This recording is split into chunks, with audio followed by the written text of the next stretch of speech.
Hello students, in today's presentation we are going to cover the topic introduction of transducer, application of transducer, general factors of transducers and classification of transducer. From chapter 5 transducer, subject basic electronics 22225. We will first understand what is a transducer. We have already covered a few topics in chapter 1 of basic electronics. There was nonlinear resistor called as thermistor. So if you have understood the thermistor, so in that the thermistor is a resistor which senses the temperature. So it senses the temperature and depending on that its resistance will change. So you have to understand, basically there are different forms of energy and the conversion of energy from one form to another is done by a transducer. So here you can see the definition. Transducer is a device which transforms a non-electrical physical quantity such as temperature, sound or light into an electrical signal. So here you can understand. So in case of thermistor, the temperature is a physical quantity, non-electrical. That physical quantity, that is temperature, is sensed by thermistor and then it is converted into variation of resistance, and that variation can be converted in the form of into an electrical signal. That means there will be a variation in the voltage or current. So that is a transducer. So transducer transforms non-electrical physical quantity into an electrical signal. Transducer is a device which converts one form of energy into another. So now here the energy forms are different. Temperature is one form of energy and the voltage and current is electrical form of energy. So the transducer is a device which converts one form of energy into another form. So these are the two definitions of transducer. Also you can say it is a device that is capable of converting physical quantity into proportional electrical quantities such as voltage or current. So here you can see that block is nothing but your transducer. So on input side, that input arrow is, for example, is a pressure. Pressure is a physical quantity, that is the input, and pressure is then measured in terms of voltage.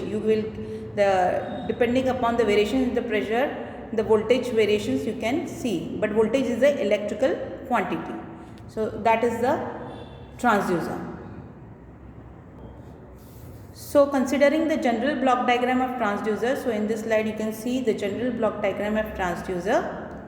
So it actually consists of two parts. The first block consists of the sensing element, and the second block is transduction element. Now the sensing element is also called as sensor.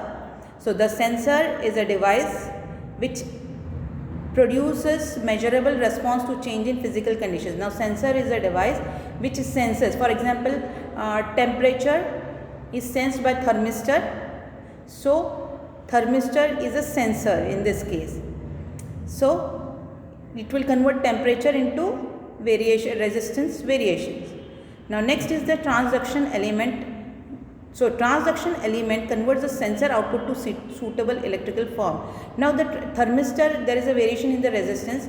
Now that variation in the resistance is converted into variation in voltage or current by the transduction element block. So you need one more circuit over there. So you need a sensor along with the another circuit that is called as transduction element, that will convert into electrical form, electrical energy. So that can be in voltage or current or both. So that is about the transducer. Now I'll go for the application of transducer. There are lot of applications transducer where you can have application of transducers.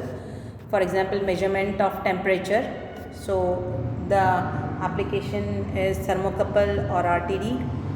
Then measurement of pressure, measurement of acceleration, measurement of flow, measurement of displacement.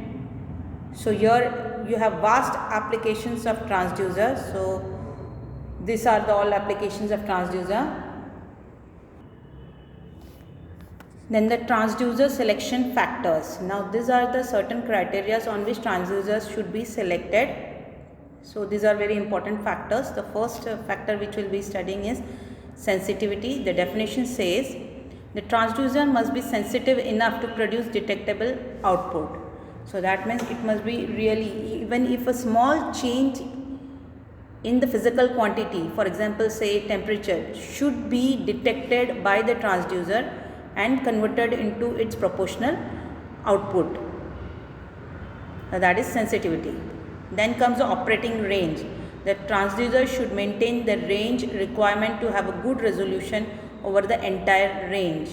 So the resolution, the operating range at whatever the temperature variations are coming, so over that the whole range the transducer should be able to convert into the electrical signal, that physical quantity into electrical signal.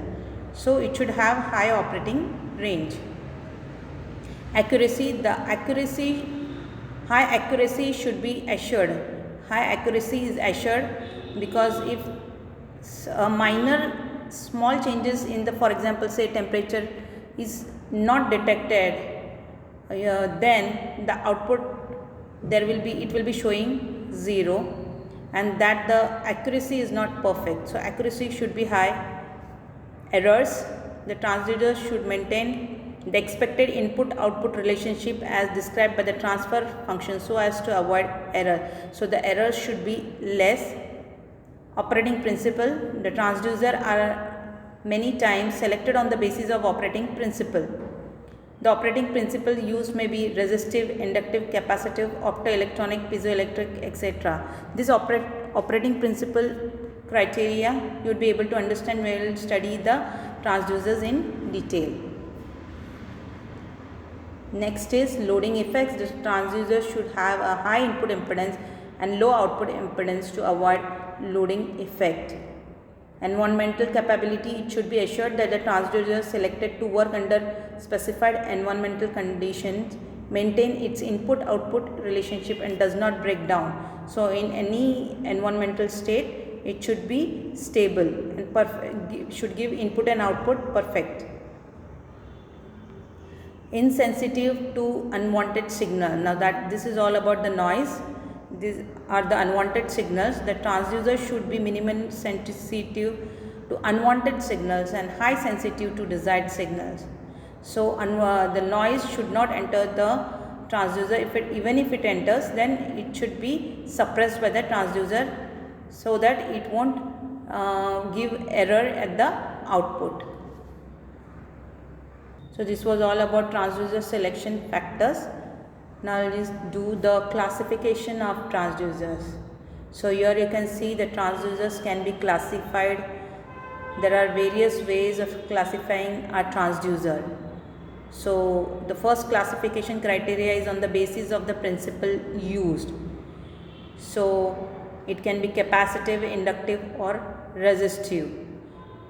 So the second criteria of transducers classification is you can say it is classified as active transducer or passive transducer. Then next is primary transducer or secondary transducer.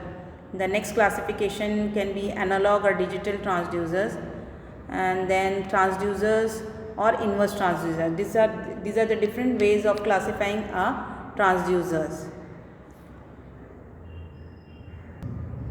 Now here we will study the classification of transducer based on the principle used, which I have shown you in the classification on the basis of principle used. So here we have seen capacitive, inductive and resistive.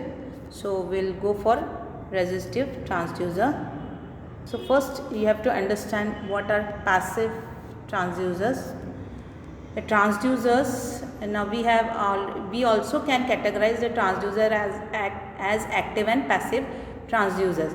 We have already studied active and passive components in basic electronics chapter 1. So if you remember, so the passive components are resistor, capacitor and inductor.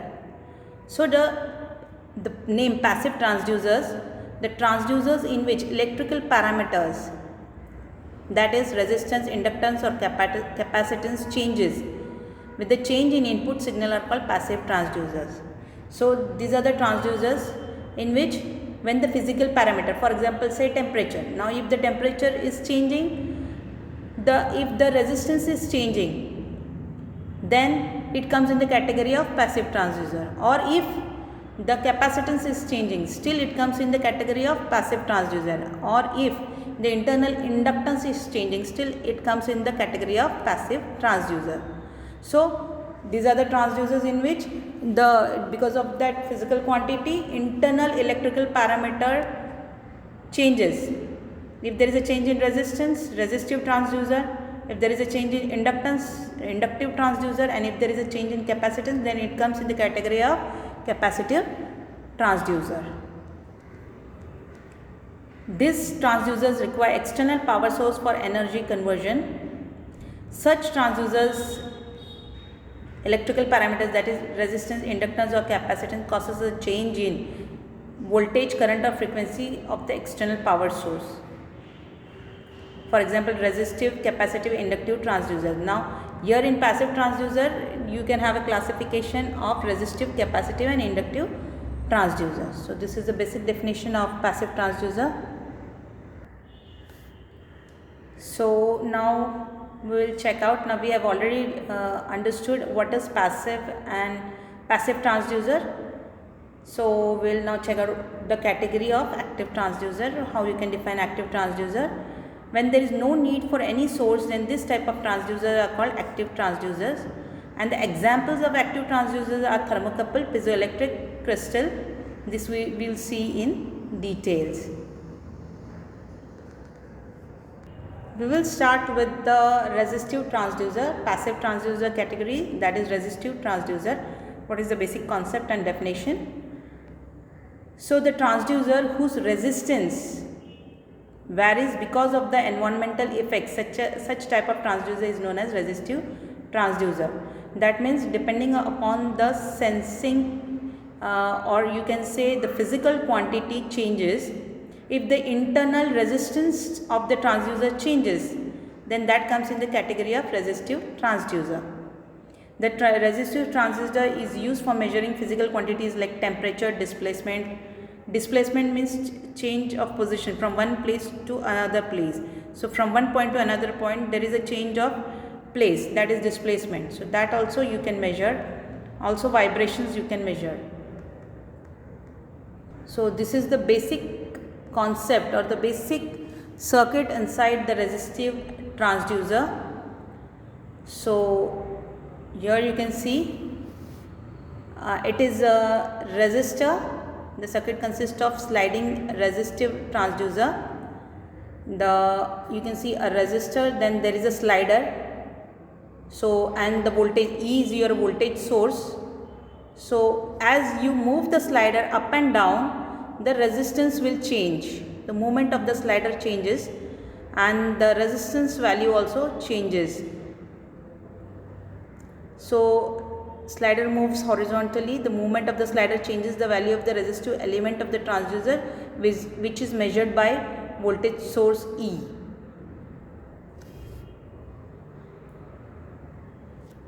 So this is the example of resistive transducer. Then the different applications of resistive transducers. So our first application is potentiometer, which is there in laboratory. It is a variable resistance which we have studied in chapter 1, electronic component. Potentiometer is a variable resistance. As you move the rotary part, that is what you can say, the third portion of the resistor, rod of the resistor, as you move the resistance value also changes. So you have a rotary potentiometer. Then the resistance of the conductor varies with the variation in the length which is used for the measurement of displacement. One example is potentiometer, the second is strain gauge. Now in strain gauge, the resistance of the semiconductor material changes when the strain occurs on it. This property of metal is used for measurement of pressure, force, displacement, etc. Then resistance thermometer, the resistance of the metal. Now in thermometer, the resistance of the metal changes because of the changes in the temperature, and this property of conductor is used for measuring the temperature. Thermistor, it works on the principle that the temperature coefficient of the thermistor material varies with the temperature. So we also have studied the thermistor of two types, NTC and PTC, negative temperature coefficient and positive temperature coefficient. So these are some applications of resistive transducer, in which the internal resistance of the transducer will change depending upon the physical quantity.